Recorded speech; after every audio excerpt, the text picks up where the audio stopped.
দাদা ভাই, দেখো আকাশটা কি সুন্দর। এত তারা কোত্থেকে আসে?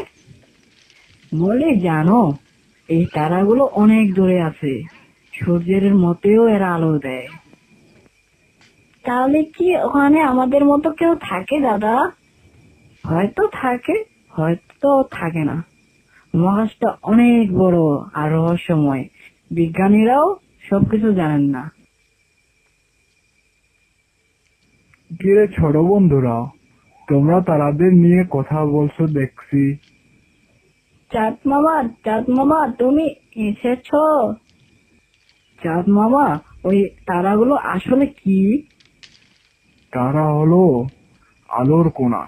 ওরা সব সময় জ্বলছে আর আমাদের পথ দেখাচ্ছে।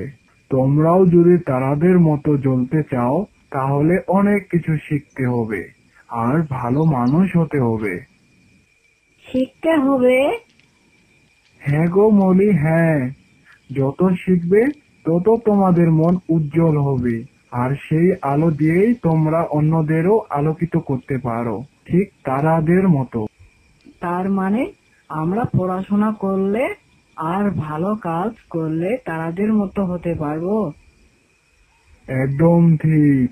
জ্ঞান হলো আলো, আর ভালো কাজ হলো সেই আলোর বিবরণ। যখন তোমরা বড় হবে, নতুন নতুন জিনিস আবিষ্কার করবে, অন্যের সাহায্য করবে, তখন তোমরাও আকাশের তারাদের মতোই জ্বলবে।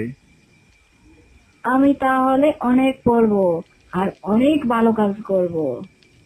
আমিও। আমরা দুজনেই তারাদের মতো জ্বলবো। এই তো চাই। মনে রেখো, শেখাই হলো সত্যিকারের শক্তি। এখন আমি যাই, পরে আলো ফুটবে। তোমরাও ঘুমাও আর সুন্দর স্বপ্ন দেখো। দাদা ভাই, চলো আমরা কালকে থেকেই ভালো করে পড়াশোনা করব। হ্যাঁ, আর ভালো ভালো কাজও করব। তাহলে আমরাও একদিন তারাদের মতো উজ্জ্বল হব।